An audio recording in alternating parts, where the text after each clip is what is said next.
On CO, we have something violent. Violent delights. Yeah. Alright. Now let's do on the motion to help with the Americas to establish one China policy. Let's start with it.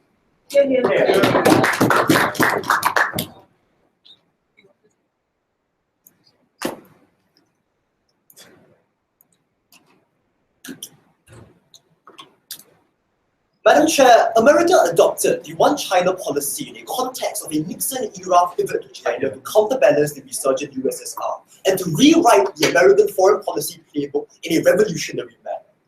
However, Madam Chair, these operating assumptions no longer hold true today. We see China gaining power, threatening the tenuous status quo in the region, and we see American allies wavering in the context of a Trump victory. We think a similarly maverick action must be taken. What is this action? Three things. First, we think the USA should come out to recognize Taiwan as a sovereign entity. This means establishing a formal embassy there. This means things like establishing formal diplomatic relations, etc., etc. Two, we think that America should push for official participation and rights of Taiwan as a sovereign entity in international fora, like the World Trade Organization, like the United Nations. Third, we think America should continue to provide trade and military material and support to Taiwan in accordance with what they've already been doing, and it's possible to step this up given this change in diplomatic recognition. I'm going to do two things in my speech. First, I'm going to show you why this strengthens America's foreign policy position, and second, why this actually, counterintuitively, maintains the China-Taiwan balance of power in those straits. Okay, first of all, in strengthening America's foreign policy position. Madam Chair, what's important in this debate is that the rise of Donald Trump has contributed to global insecurity. Allies that we have considered traditionally loyal to the USA are wavering. We see Duterte going to China and Russia seeking military support. We see Najib deciding to welcome lots of Chinese investment and turning the US away. We see Myanmar breaking away from America and deciding to ally closer with China. And the reason why, Madam Chair, is because of the perception of American isolationism.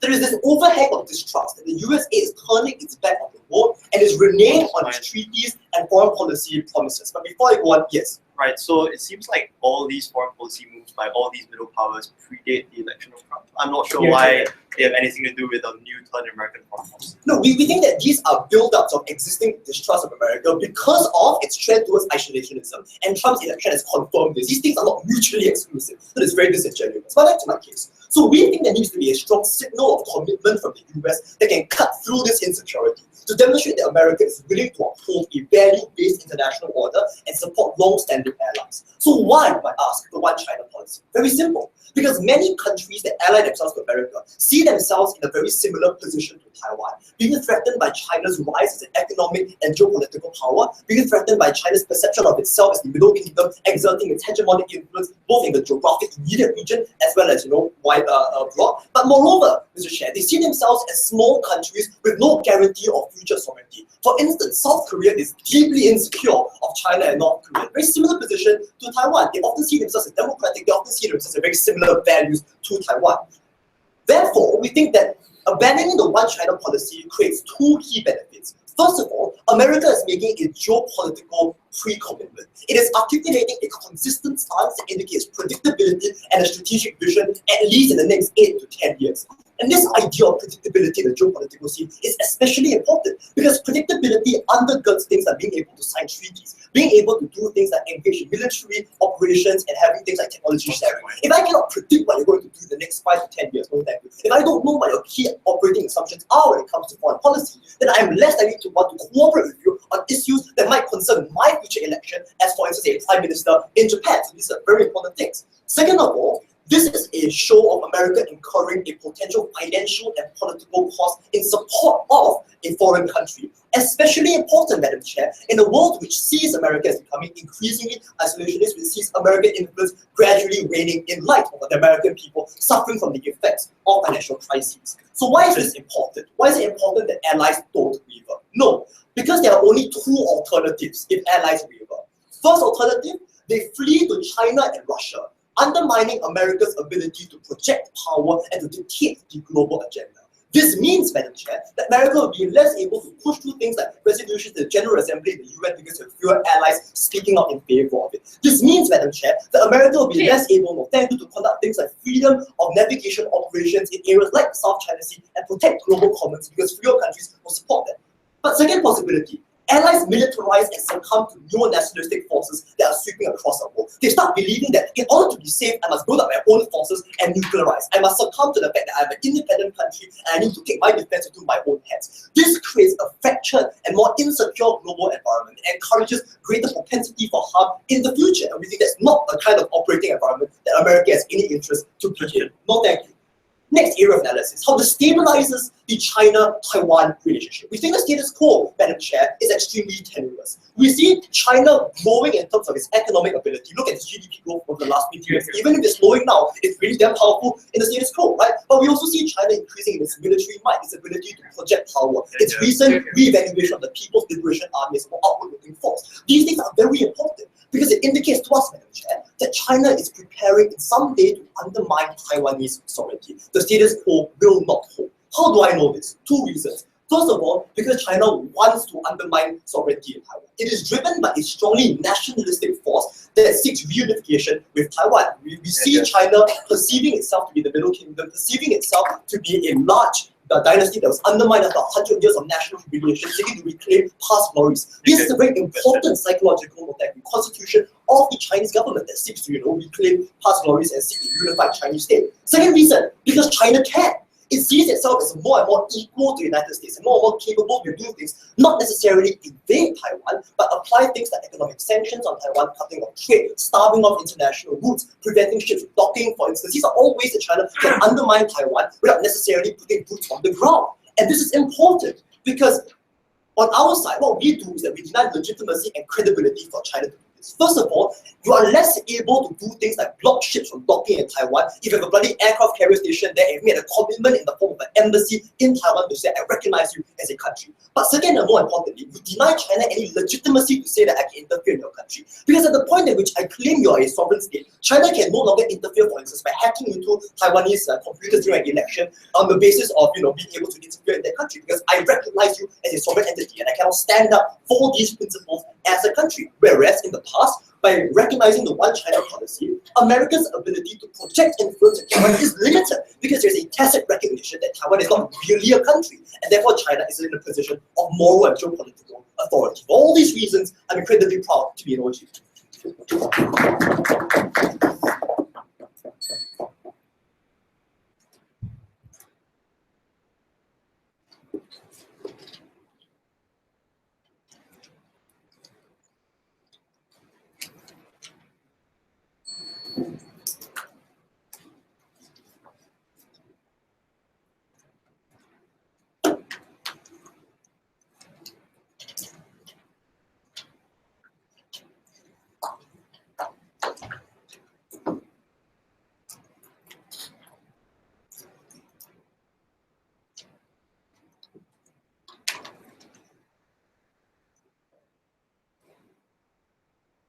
Exactly because China is gaining power, we think it is important for the US to be able to protect Taiwan from aggravating China, for them to be able to survive, and for them to not be attacked by the China at the end of the day. What is the stance of opening opposition? We will have no problem if Taiwan will not have their independence at the end of the day. But in the worst case scenario, where in the future that China will undermine the sovereignty of Taiwan, like what they want you to believe, we think at the very least US are not complicit in that. So at the very least, firstly, we will gain the benefit regardless, and secondly, at the very least, it happens when it is actually happening, i.e. that if the status quo is not as bad, that if status quo in China is not really want to undermine Taiwan in any way, we think we need to maintain that balance of power. So what do we think in the status quo? We think that in the status quo, one China policy is the only way for you to be able to maintain the delicate balance that keeps peace in between Taiwan and China. Two contributions I'm going to bring in this debate, all rebuttals will be intertwined. Firstly, I'm going to directly tell you why do we think that the American foreign policy will be better off under their will. So you have to understand the relationship that China and Taiwan have inside of the status quo. We think the moment that you abandon the one China policy, you will aggravate China. Why does this will happen?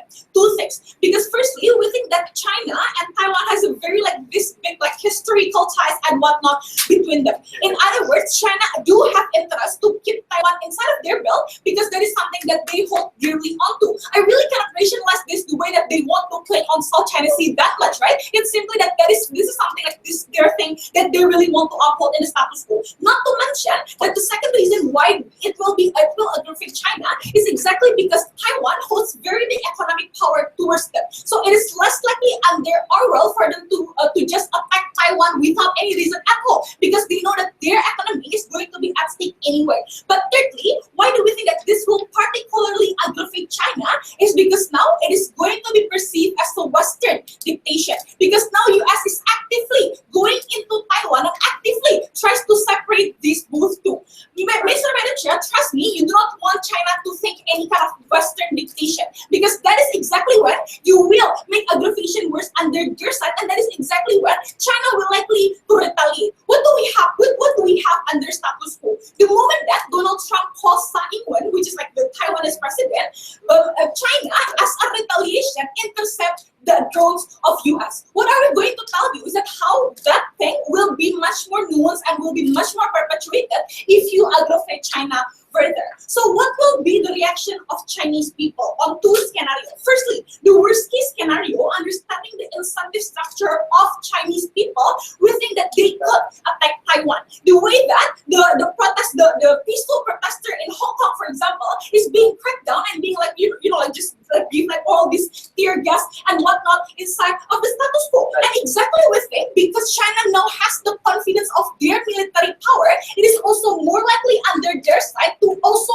exercise that military power at the end of the day. Why is this particularly harmful for the US foreign policy? We think that is harmful because in the first place, we think that you're going to also dismantle the ability of US to be able to have trades with Taiwan and whatnot, because now they're at war. But second, even in the second scenario, in the moderate scenario in which that they will not go to war, we think what is sure under their proposal is that China will distance themselves from the US foreign policy and no longer will become our ally. Why this will happen? We think when you do this under their side, you will make two biggest power of the world will become oppositional towards each other. What does it mean to you? It means that most likely maybe China will not do some attacking or war, but we think it is very likely for China to then make countries in Asia to pick and choose between America or China. Why do America will lose in this? On two reasons.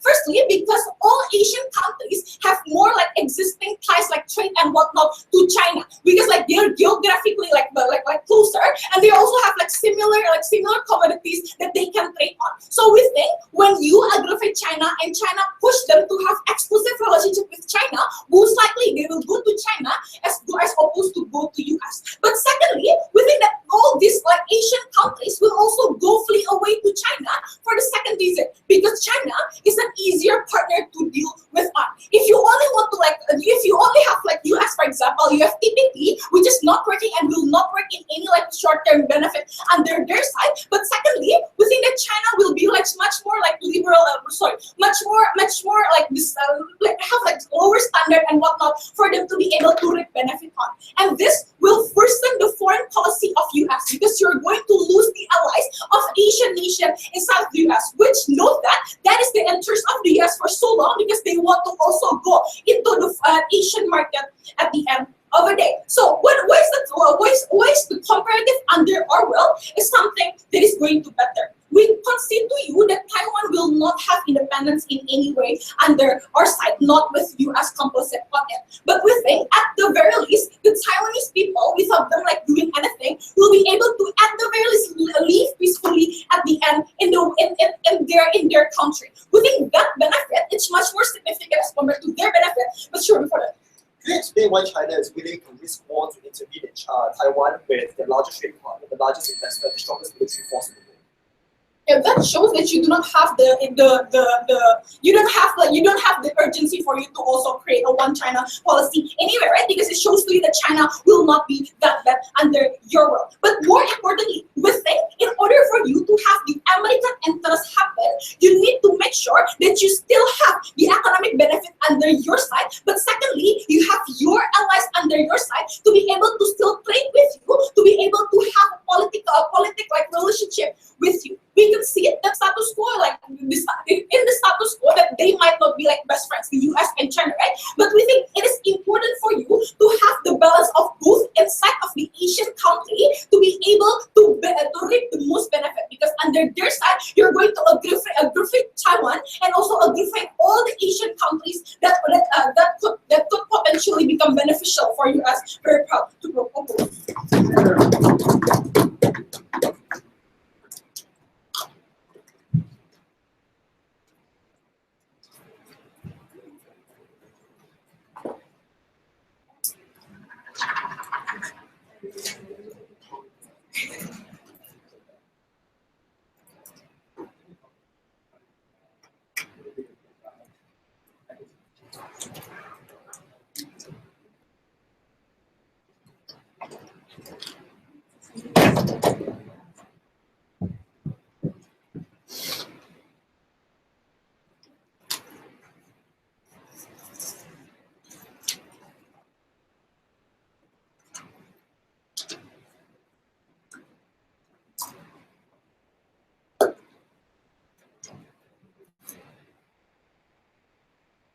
My biggest extension of this debate is going to be about the nature of Taiwan-China relations and why it is likely that China's response is going to be good going forward.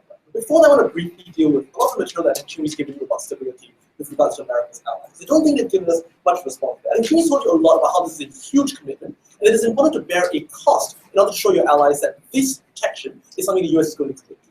Specifically, why does it have to be Taiwan? Because it is the highest cost for historical reasons and different knowledge that could possibly exist. It is because we bear the highest cost in the region that countries like the Philippines, Japan, and Korea are likely to see the US as being perfectly committed to doing this. No response on their part. What they have said is that by antagonizing China, you increase tensions, and as a result, this is bad for American interests. We'll briefly go through those arguments. They suggested two things. Number one, China will stop cooperating with us. It is unclear what the comparison here is. It's not like China's doing a darn good job cooperating with us in the status quo anyway. It's not like they've done a very good job pressurizing North Korea, for instance, getting rid of their nuclear weapons, because it's China's strategic interest, and it's not like a good alliance with the United States or good relations is something that's on their mind right now. I think it's incumbent on us to tell us what this world of cooperation is going to look like. Otherwise, I don't think you can weigh this benefit in the debate at all. The second thing they say, and I think this is worth a bit more respect, is they say Southeast Asian nations will now move to China economically and otherwise, and as a result, it will mean that the United States loses cut. Two things to say. Number one, the existence of the TPP and the willingness of so many countries in Asia to move away and ignore the Chinese option and stick with the US despite the immense political cost of doing so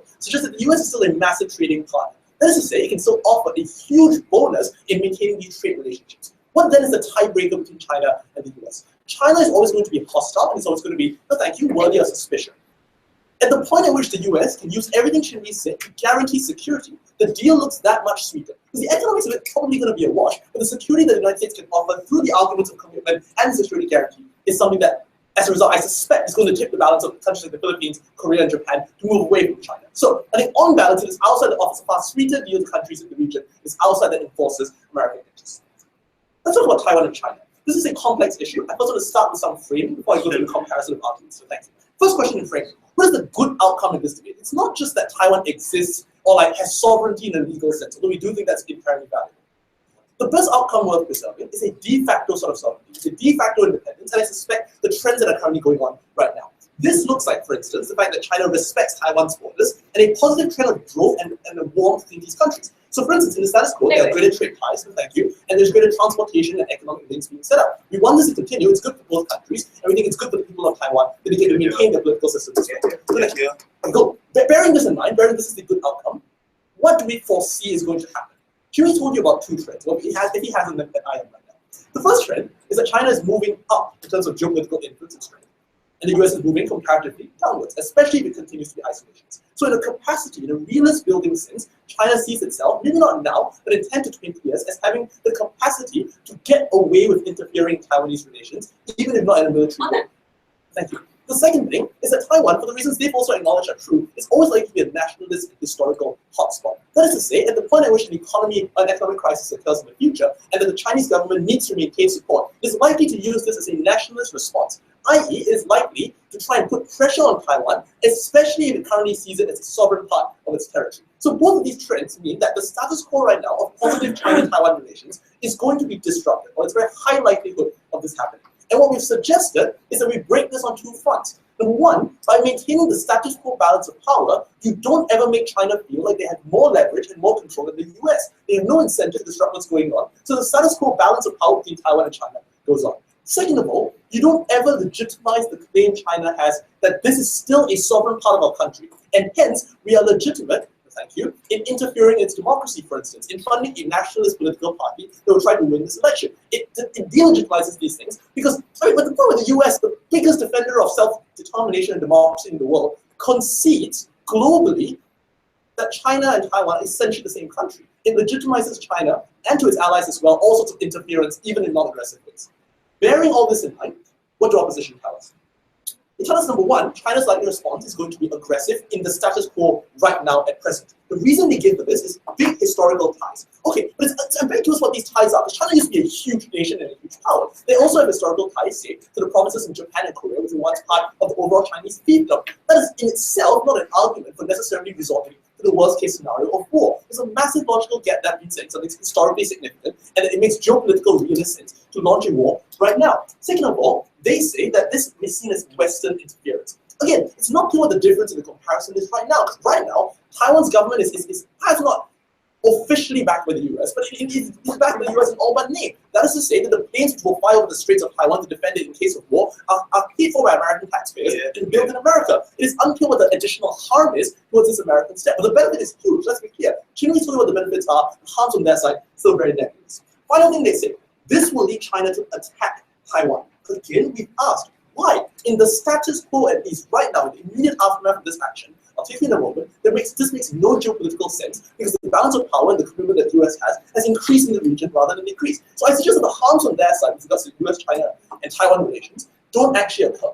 I'm in addition going to give you 3 reasons why this is significantly different from the sorts of situations they've talked about. But before I get into those things, go ahead. If your biggest benefit is that the allies of the US are now afraid that the US will not back them against China, given that the US already has the Taiwan Relations Act that says that they will defend Taiwan against any possible invasion from China, what marginal increase in benefit or security does that give to its allies? Because politics is often about what the people, especially in democratic countries like Japan and Korea, currently think the message and the current state of affairs is. Those acts were signed a really long time ago. We think it's beneficial to reinforce those things. But in any case, I think the rest of our case that talks about Taiwan-China relations nonetheless stands. So here are 3 reasons why China's likely response is to be accommodating. Let's be clear. Right now, number one, there's a significant difference between Taiwan and, say, instances like the South China Sea. Namely, that there is no immediate strategic interest in maintaining these things. So, for example, in Tibet and Mongolia, it's important to maintain sovereignty there, the Chinese party, because those are buffer zones against, say, Russia or India. In the South China Sea, obviously, there are lots of economic resources that are available, and sovereignty is hugely important towards who can control those resources in the future. It's unclear what Taiwan's significance is in a strategic context. And I suggest that makes a huge difference towards whether they were willing to acquiesce to a degree. Number 2, integration, I suspect, is going to prove quite difficult. Like, they've taken in Hong Kong, but that's been hugely problematic for the stability and the coherence of the party. Because the sorts of protests that came about when you try and take in a hugely historically democratic country, which used the democratic norms and put them in a communist authoritarian framework, was one that was hugely problematic and led to protests and revolts in China. All of this is to say that there are good realist reasons that China will let this go and that China will maintain the status quo relations, which is what we want. And on top of that, I think this means that the US's relations with its allies get significantly stronger. On our side, the US furthers its interest and ensures Taiwan and China get along just fine.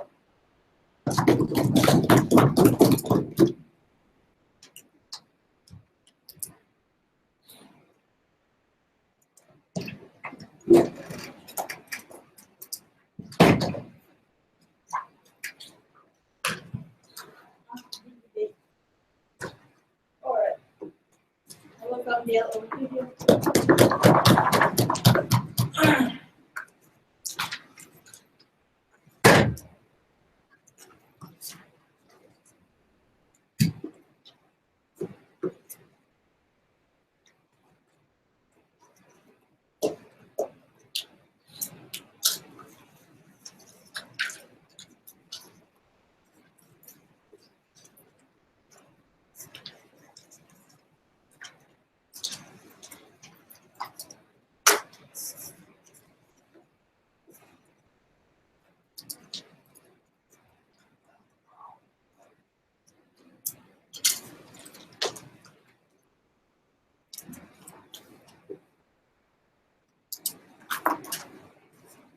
they say that in the long run, Taiwan is not that important at all to China. That's why it would be like China would let it go away.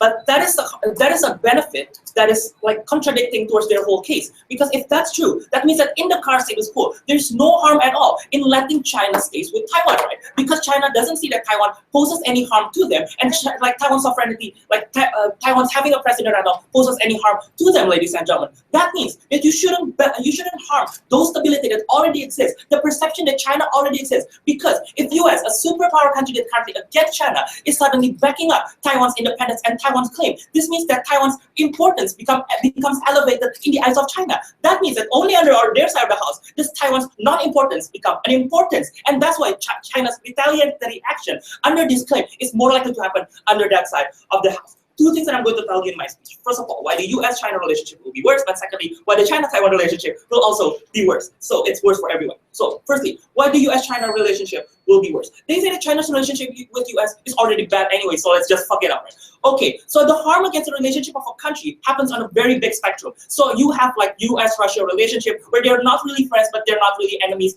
anyway. But you have the US-China relationship where they're not really friends and they don't share the same ideology, but they're not really enemies anyway. But you have the far end of the spectrum where they are explicit enemies, like on how, like in the past US and Vietnam, for example, or in the past US and Russia with the Cold War. We don't want the kind of relationship that stays on the middle where we can still trade with them friendly becomes the worst part of that relationship, ladies and gentlemen. That's the harm that the government side needs to deal with, because you cannot just say that China's relationship with US is already bad and that's just it, ladies and gentlemen. But they say therefore that China doesn't want to go to war anyway because war is costly and it costs diplomatic relationships and etc. But in here we need to take a look at China as a pragmatic actor when it comes to economic benefits and historical ties. That's why in South China Sea, even though it's very long, it's very hard to go to South China Sea to begin with, like from China, right? Again, like in comparison to the Philippines, China still wants to pursue that in the military way, ladies and gentlemen. They give military bases in the Spratly Islands. They give military bases across the South China Sea because they're a pragmatic actor that wants to stay on that region and wants to keep their region for themselves because of the economic benefits that South China Sea poses. And we expect that Taiwan also has that same significant geopolitical and economical benefit that is imposed toward China as well. That's why they want to keep it. And that's why, given the fact that they're already pragmatic to begin with and they see themselves as a superpower compared to USA, they would most likely want to go to that war in order to protect their sovereignty anyway, ladies and gentlemen. So we think that China's-US relationship is not going to get better off anyway under their side of the. So what is the US interest anyway? Like the opening government is correct in some ways, saying that US interest is to keep stability in the region. But what we've already said is that retaliatory actions will be worse, because the concept of military aggravation is not that if you balance it out it becomes better, ladies and gentlemen. The concept of military aggravation is that if you add more power, it creates a security dilemma on the other side that necessitates them to increase the power under their side of the house as well. That's why Syria happens, right? Because when the Syrian government is backed up by the Russian, ladies and gentlemen, there's a necessity for the rebels to be backed up by Saudi Arabia as well, and this necessitates Assad to become backed by other countries, for example, like Iran as well, ladies and gentlemen. This happens on a cycle that will never go off, precisely because those military power are already existing, and this becomes a proxy war between these two countries, ladies and gentlemen. So we don't think that just because you balance out power, it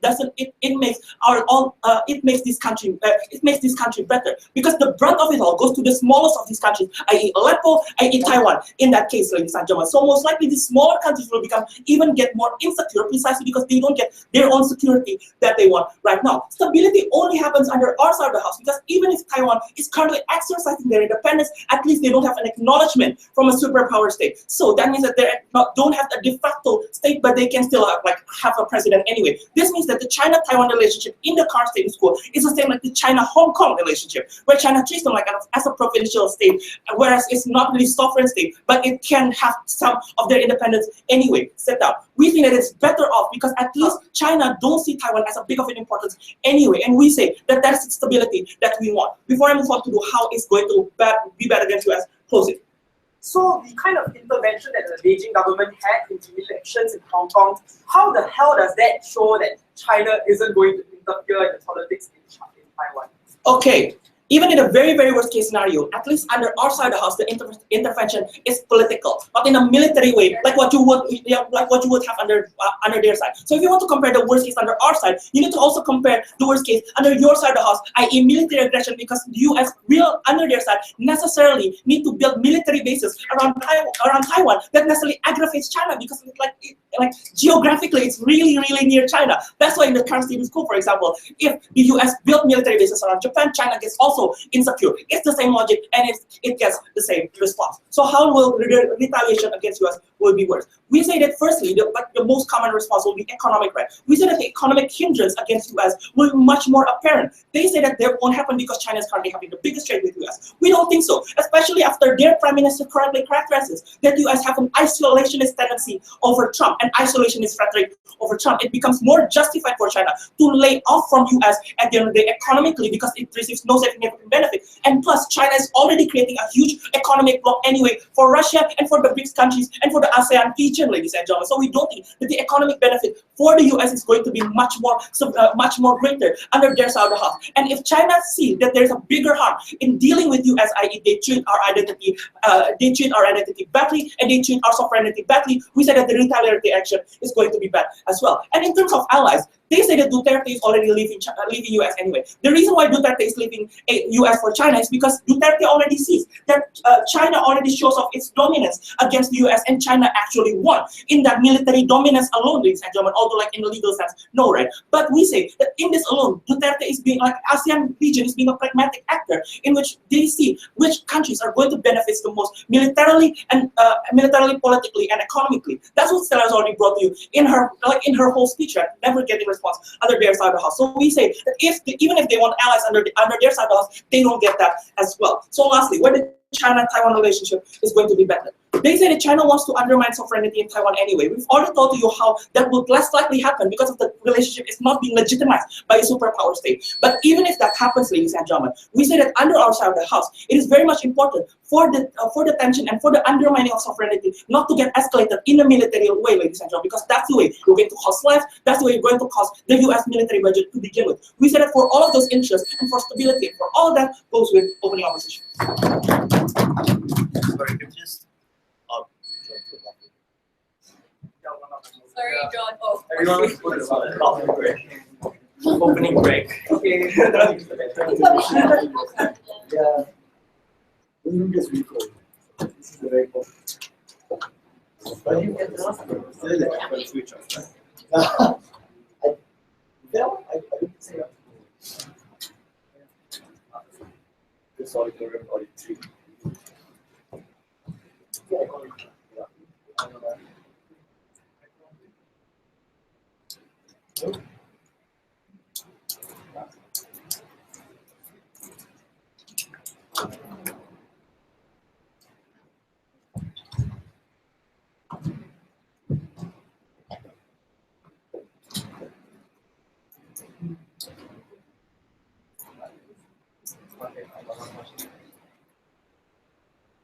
You can't. the random switches.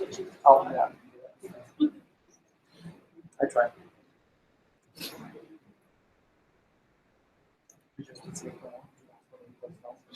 That's all just read the motion. Now cross the floor and shake hands. Yeah. It's not, I'd rather have it at the job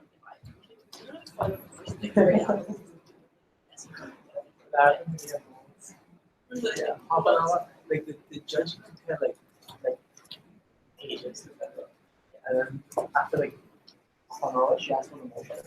And she asked the runner, but she called. Yeah, she's still deciding. She called the runner. The runner went to extra and asked for the motion. Yeah, he was happy. That's terrible. Yeah.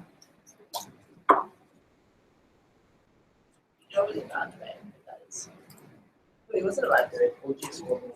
Oh yeah, bad in that sense. Yeah, opening house was terrible. Urbanization. Malaysia moves. I don't exactly. I don't know, but like opening order was not. I think they ran something like you look at like they ran the opposition case, kind of thing, and then it was just like agreed. Shall we do the guys thing?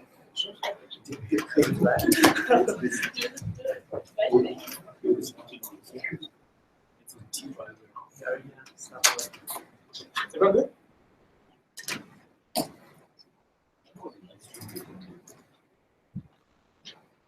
Thank you, Madam Chair.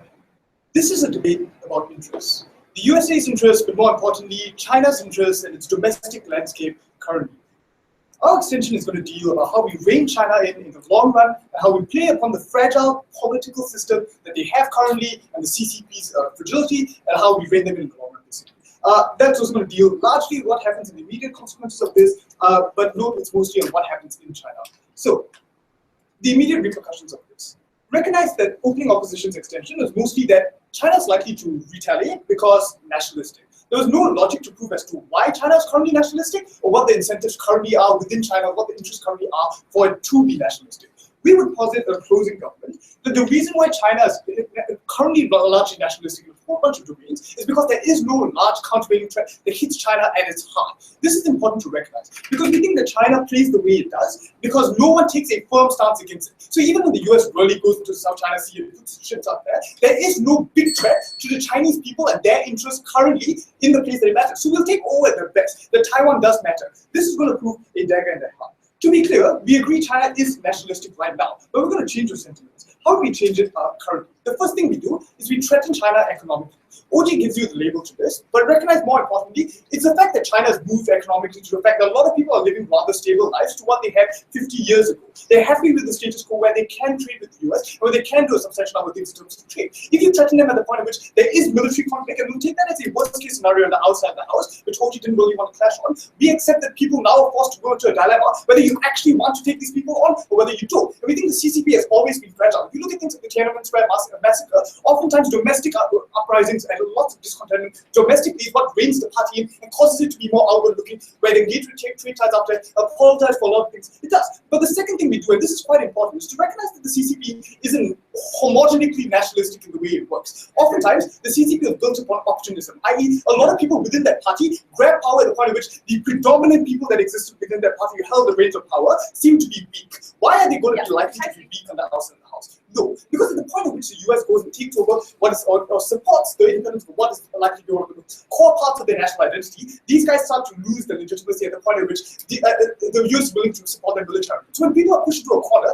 it's more likely the moderates within the CCP are likely to come out and say, hold on, this is not a strategy that's viable for us in the long run. Maybe you can concede Taiwan, because Taiwan may not match to everybody in the CCP or to all Chinese, no thank you, but to the hardliners it does, but that becomes negotiable at the point at which the discussion can rise. National sentiments exist at the point where it's not clear to the people's hearts what it is that matters to them at this point. No, thank you. Why does this matter in this debate? Because these interests only arise when there's significant pressure placed on the CCP. Like telling them to devalue their currency or putting their ships in the South China Sea does not affect the people as much as it would to something so close to their national identity like Taiwan to begin with. This forces the people within the CCP to renegotiate what their current stances are in diplomacy with the US to begin with. It's also a very powerful bargaining chip. Why? Because if it really does matter that much, we can have some degree of concessions, we can have some degree of negotiations on the things that matter. But it's the easiest possible way to get leverage within this region, within that region, by actually just declaring that we support one of these guys to begin with. So that's why we get concessions and leverage to do this. And we can't do it any other way as we prove it. The comparative is this. We allow the collaborationists, moderative guys within the CCP to come up and say, maybe fighting with the US right now over Taiwan may not be the best possible strategy. They're unlikely to be able to build that sort of rhetoric or have that sort of compulsion within China when it's something like the South China Sea, which doesn't really affect you really that directly, does it? Or the devaluation of the currency and stuff like that. This matters in particular.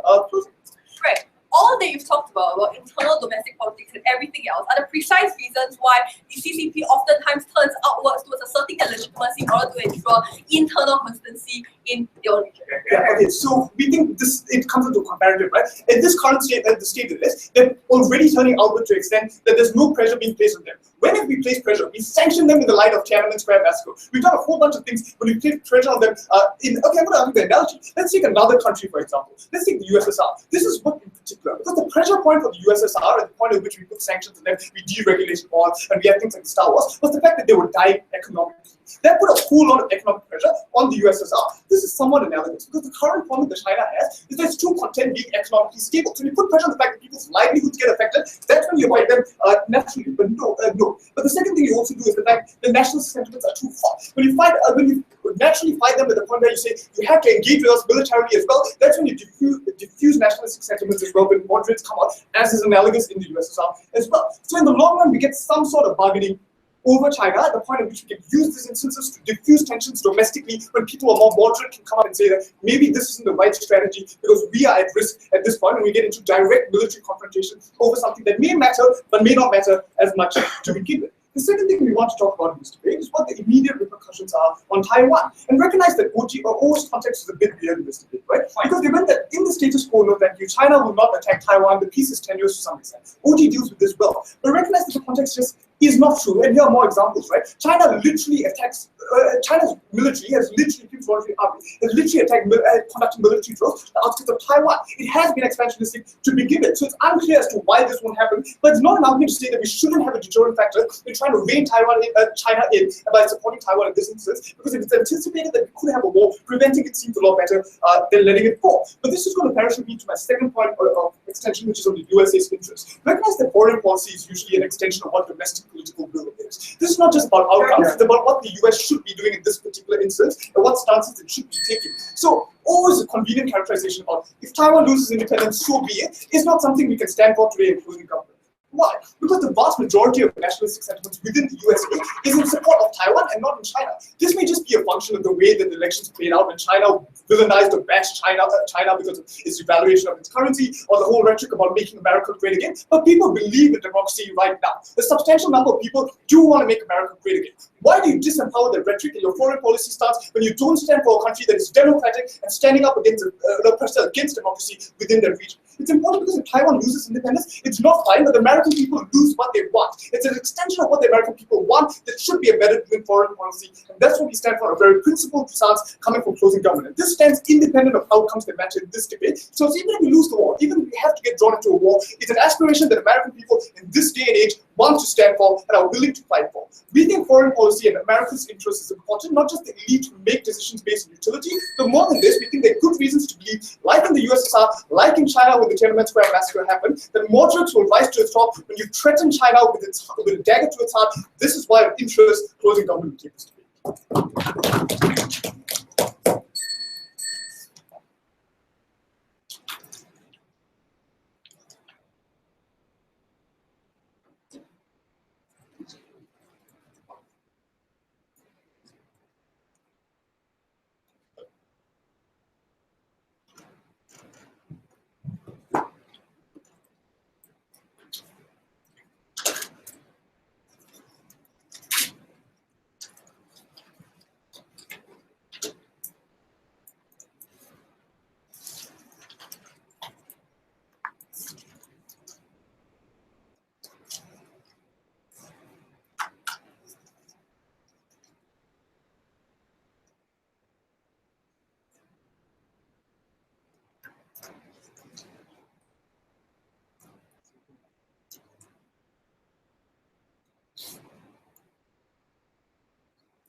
There is a shocking, yes, it's not really shocking because it's debated, level of ignorance at play here about what Taiwan-China relations look like, how much and why Taiwan matters to China, and what the status quo looks like in Taiwan.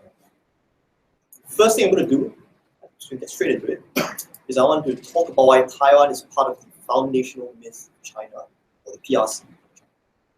And that's why China is going to do anything it can to retake Taiwan. That's important. When Taiwan declares independence, I mean, it's actually unclear whether Taiwan declares independence in this case, because Taiwan's not begging to declare independence anytime today. Well, the US can recognize it, we can't really recognize a state that doesn't declare independence. I don't really know what's happening, but okay, the point here is, right now China's not acting to retake Taiwan because they don't have to retake Taiwan. One China is in play. But the point at which Taiwan, if it claims that Taiwan is independent, it's just the same thing as if Russia were to march troops across Arctic to Alaska. Well, never mind the strategic importance or otherwise of Alaska to the United States. Do you really think the US would stand by and say, well, I guess some things are up for negotiation? I don't really think that happens. And let's think about this foundational myth stuff. Because these guys, this debate is like, nationalist sentiments are what keep China interested in Taiwan. But what sort of nationalist sentiments are we talking about? What is the birth of the People's Republic of China? The People's Republic of China comes into existence in this world at the point at which it drives the Republic of China's forces onto the island that they now call, onto the island of Taiwan. And so it is central to the formation of what we now know as the PRC for Taiwan to exist. As long as Taiwan declares itself as independent, that is to say that the war has been resolved in favor of the ROC all those years ago, that they now stand on their own. That's why China will act in this case. What do these guys say? Well, firstly they say, trade ties are in play, we can bargain and so on and so forth. Never mind, China's foreign minister has literally just come out and say, the one China policies are non-negotiable. At a point that we can willing to question whether we won't negotiate about anything else. We won't care about the trade war that ensues in the United States. Never mind that a trade war between the United States and China will be disastrous for both parties involved. Then they say there's no strategic interest in Taiwan or in an independent Taiwan, unlike other parts of China. So China is going to stand by and let it happen. That's not true. China has always feared Taiwan's presence as an unsinkable aircraft carrier pointed like a dagger at the side of China. And that only gets worse at the point at which Taiwan is an officially sovereign state and now can officially host United States formations of aircraft carriers and so on and so forth in a way that they can't now, where they could quietly acquire arms from the United States, but only in a defensive fashion. They then say, no, China won't do it because it's going to be really tough to integrate. I think as much as Hong Kong makes noise in the world's newspapers about political instability and so on and so forth, it doesn't really affect China's ability to take have meaningful control over Hong Kong as part of itself. I don't think those are important concerns to China. I think the key here is that even if you want to do a granular analysis of individual members of the CCCP, the point here is that it's easy to paint any member of the Communist Party who decides to negotiate Taiwan status as someone who is a traitor to the communist cause, as someone who is caved once again in China's long history to Western influence and imposition, in an ability to divide the country along the lines of what the West wants. I think it's really difficult for anyone in the Chinese Communist Party to be able to say, we're willing to negotiate Taiwan. This is something that's foundational to what China is. They won't budge on this issue. What does that mean? It means that they're very likely to at least ratchet up the situation in terms of the arms build-up, in terms of saber rattling in the South China Sea and Taiwan Strait, even if they don't go throughout the war. And let's recognize it. What is a possibility? We're talking about an administration led by Xi Jinping, who wants to firstly paint himself as a strongman leader, but who wants to go down in history alongside Mao and Deng Xiaoping as one of the three titans of the birth of the PRC. And that's not something he wants to go down by in history. He doesn't want to be known as the guy who ceded Taiwan back to the Americans or to the West. So he's going to fight tooth and nail to keep it. Now, something that's important to note here is there are many, many ways China can hurt Taiwan without going to war. These are all ways that, one, literally ruin the future of Taiwan, and two, absolutely undercut the sorts of geopolitical guarantees the side government wants to have in this debate. So, Taiwan's biggest trading partner is China. The vast majority of Taiwanese businesses no longer manufacture in Taiwan, that base their operations near Shanghai and so on and so forth. It's cheaper there and so on and so forth. The trade ties that these guys talk about between the two countries can be weaponized by China very easily against Taiwan to throttle a Taiwanese economy. Notice that these things are entirely legal in international law. There's nothing you can do, right? The US had an embargo against Cuba forever. They can't turn around and say, no, China, you can't have an embargo on Taiwan. So I think it's really easy for China to bring Taiwan to heel in a way that undercuts all of these guys' ambitions. Yes. So these things might happen on both sides of the house. Your side of the house, the world is powerless in terms of legitimacy and rhetoric to claim because it's an entirely sovereign issue in the sovereign state. Right, incorrect. One, these things are not happening in the status quo process. Reason for them to happen. The second point is, why the status quo is a good deal, why it's stable. So, one, does Taiwan even want independence? No. Ask any right-thinking Taiwanese person, and they will tell you that a declaration at this point is suicide, possibly literally. This is an act against Taiwanese legitimacy.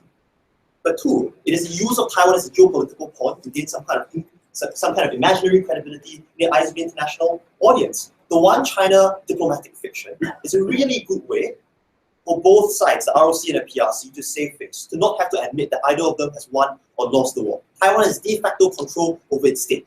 It's a fledgling democracy, probably the most progressive state in East Asia.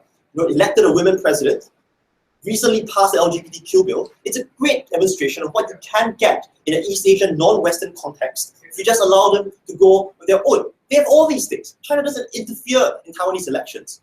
One, because it can't, and two, I mean, if it could, why would Taiwan be elected? And two, because every single time it tries, it realizes that there's massive backlash against it. Every single time Chinese newspaper coverage has come out in favor of the Kuomintang candidate, saying things like, you need trade ties with China and so on and so forth, Taiwanese public have turned against it. So China doesn't have real leverage to harm Taiwan in the status quo. There's no reason to do so, because they can both coexist under the modus vivendi that is one China.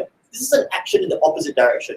It's symbolism of the worst possible sorts. Recognize that all their beautiful logic chains about the positive message we send to the rest of the world only applies if Taiwan works out well.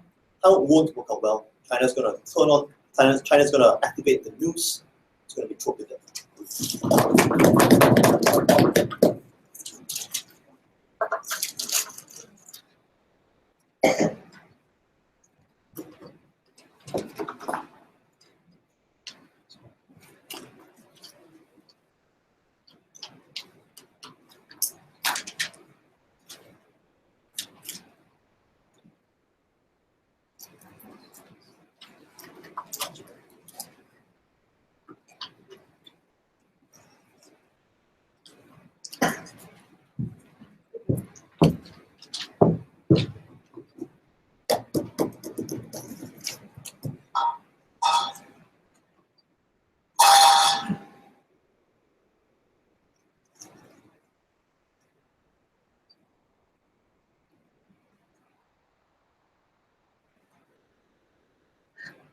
I think it's a bit odd for side opposition to come up here to accept the premise that Chinese aggression exists, but then deny the idea that somehow Taiwan's independence could be threatened. So I think in the worst case scenario, the possibility of Taiwan's independence being threatened exists even then under our side of the house. So in the best case scenario, our claims of Taiwan's independence being threatened, however directly, is something that's more likely.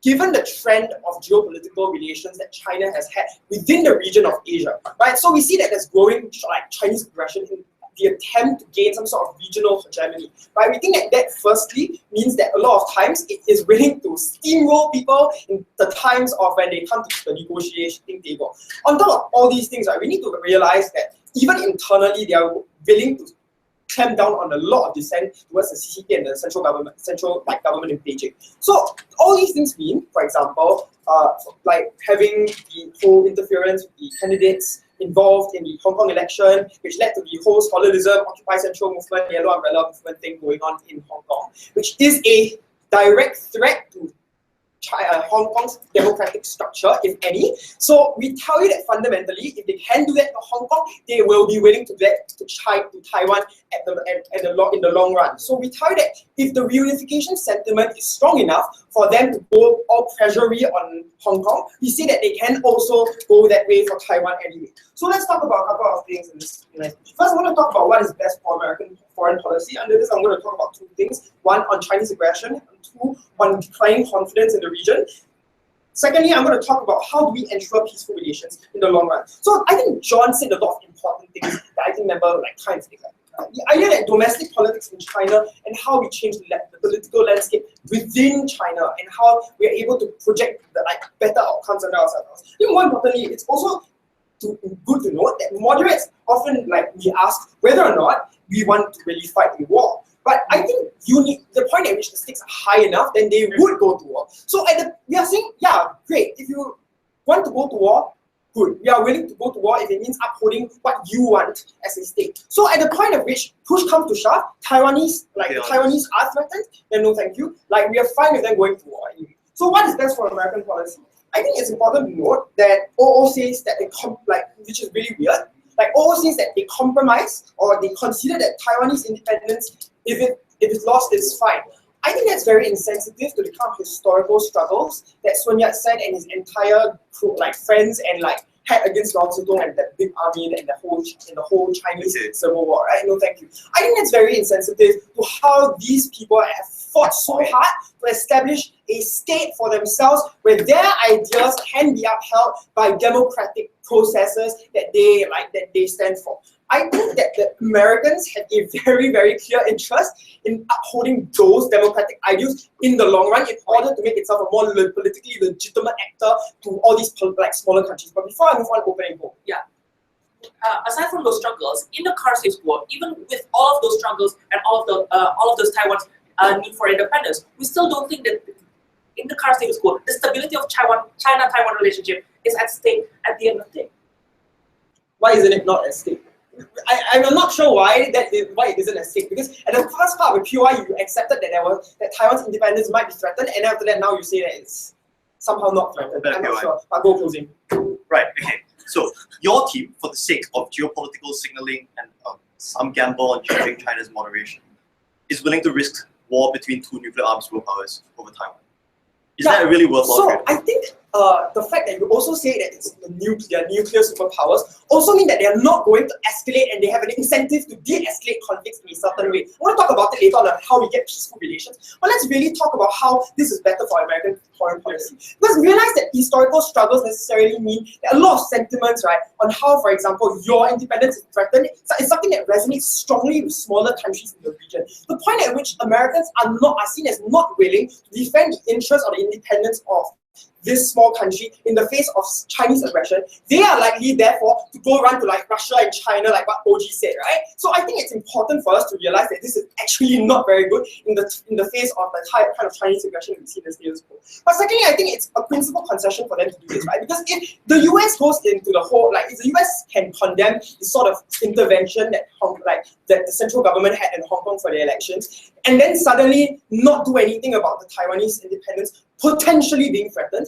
then I think that's fundamentally problematic, right? Because I think it's important for us to realize that if they stand up for things like how South Korea feels afraid of North Korea and therefore has so many military sorts of coordinations with these with South Korea, I think it's important for us to also extend that principal consistency to Taiwanese, right? I think it's fundamentally problematic for you to reject all these things just under this potentiality of all nuclear war or trade war, which honestly is the worst case scenario on the outside of the house, and I'll explain why that is really, really not a likely scenario. So I think it's also important for us to realize that the political legitimacy, right, is lesser on the side of the house than comparative.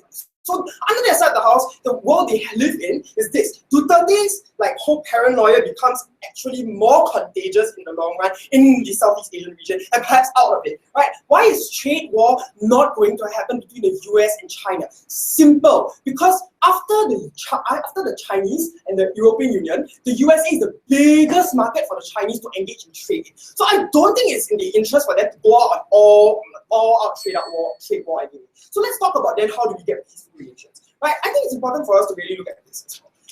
All says that we will escalate tensions and in the status quo, and that's okay, China is not going to impose, China is not trying to impinge on independence. One, I'm very sure why China is going to try to impinge on independence at some level, but two, I think it's a very convenient causation, right? You ignore all the kinds of mechanisms in the status quo that de-escalates conflicts, right? For example, negotiations. And I think there's a very huge incentive for two nuclear superpowers to come to the table because of the notion or the prospect of mutually assured destruction. All-out war in the status quo is very, very unviable for countries. It is not something they resort to as a knee-jerk reaction to people's foreign policy. That doesn't work anymore because of the kind of specialized division of labor that countries have and the interdependence that globalization has made for the world in general. So I think it's fundamentally problematic for them to come up with this convenient characterization anyway. But I think so in a worst-case scenario, it might be likely that it's very unlikely that we have trade war or in the very first place. So I don't think relations get so worse to the point that they came up with, right? That they told us. So don't assume trade wars will be waged as a knee-jerk reaction, right? That's an oversimplification since the USA is really not going to want to compromise economic interests to that level. So, but even if we wanted to go to war, we're fine with it anyway.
Like if you listen to the debate, you watch Yan's face, right? He's about to foam at the mouth because he's actually from Taiwan and he's really annoyed and no one seems to understand like the great land that is Taiwan and like the way that they want things to happen. So let me explain it to you and expand on some of the stuff they talked about. Because while he's from Taiwan, my grandparents were from Taiwan, so I'll give you China's perspective. Now, he's gonna tell you Taiwan is really important. It's the foundational myth to which China is built on, and China will never give up on it. This is all true, and I think it was largely responded to by the government with. But more importantly, I want to expand on this idea of why Taiwan specifically is so important to China's idea of sovereignty. Recognizing that China is not Hong Kong, and the difference is this: China oftentimes makes compromises in negotiations based on what they feel is something that's reasonable for them to make. So they will stand by the concessions they've already agreed to make. That is to say, historically, Hong Kong was China's property. It was leased to the British and then is now returned to China. That is why China is uncompromising about the idea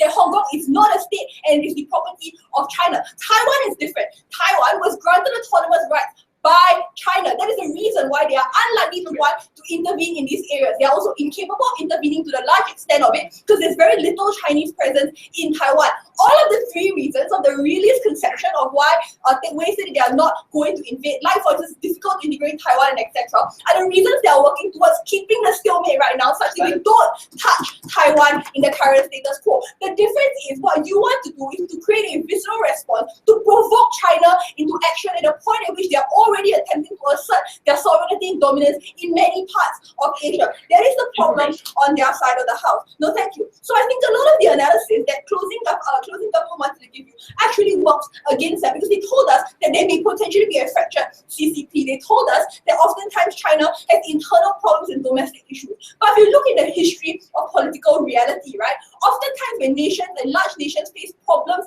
inside, what they do in an attempt to create a more homogeneous support, no thank you, to turn people's eyes away from the problems and maintain legitimacy for themselves, is to pivot themselves outwards, to try and show a sign of legitimacy outwards by asserting control over other areas. If you look at the way Russia decided to invade into Ukraine, for instance, they obviously don't care, like what opening government would like you believe, the idea of sovereignty being something that's important that they are not willing to invade into. They're just going to continue to claim that the rest of the international community is irrational and illegitimate, and that this is still my nation, because that is the way that they reassert their legitimacy and dominance to their own people by pivoting and showing power outwards. That is the problem. But more importantly as well, oftentimes things like this can be created and exercised towards exorcising parts of the CCP that Xi Jinping does not like. So if you listen to the way that they were talking to us about, they're saying CCP as factions, that there could be moderate people, there could be collaborationists. What they're going to do at a point in which you try to say that we would like to negotiate about the status of Taiwan is it becomes a giant exercise in weeding out the individuals that Xi Jinping sees to be people who are fighting against him by calling them traitors to the motherland. And believe me when I tell you, thank you,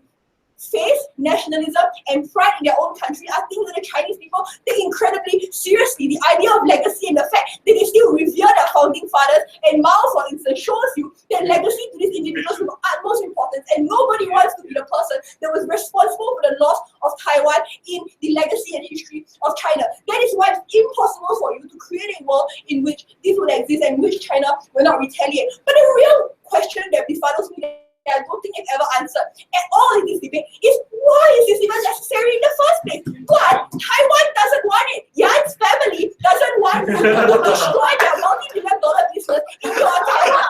To create some sort of independence for Taiwan. If you look at the way that Taiwan continues to create itself, it created its own domestic culture. It tries to divorce themselves from the Chinese culture, but in a way that allows them in a pragmatic fashion to create a life that they can actualize and actually enjoy living. This is only possible in a world in which you do not upset the fragile relationship that exists between China and Taiwan.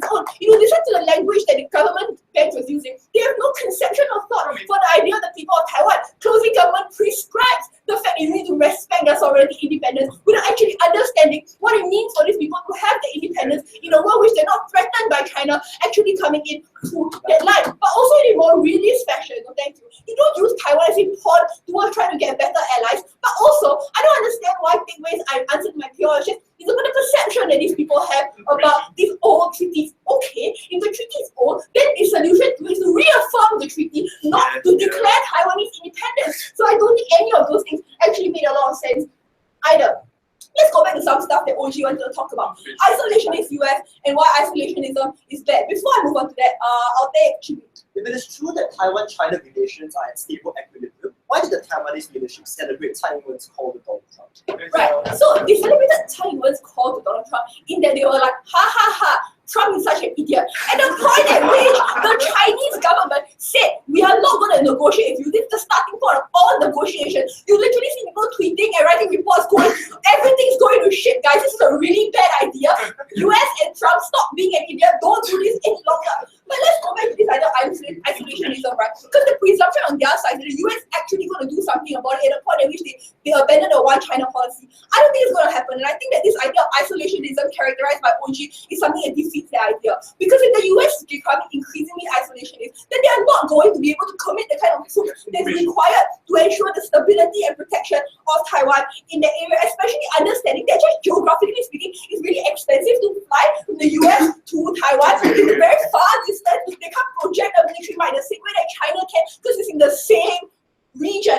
But also, I want to argue to you and I want you to understand that the thing is that oftentimes, even in the US, even if Trump wants to do something, the US is oftentimes gridlocked by things like political gridlock and all of these other things. You can't commit to those resources or commit to the protection of Taiwan at a point which your nation can't even ensure they are able to carry out successful invasion or saving of their place. It's an irresponsible decision as a whole. The second thing that they told us was this idea of a risk of war and how war is bad. Like, war is bad. Like, you can't just say we're happy to have a third world war as long as they don't use nuclear arms. People die in wars. Next thing they told us is that this creates uncertainty, this creates certainty and commitment. No, it doesn't. You're doing it about face from a 40 over year policy that creates no benefits to anyone whatsoever in a way that you can't even sustain. I don't understand how this creates any sort of faith in the US. It's just going to further incentivize people to believe that Trump's actually crazy and going to do really weird shit. Next thing is that they told us that like now these allies will turn away from the US and turn to China. Firstly, Chua characterizes people as being afraid of China, so I don't understand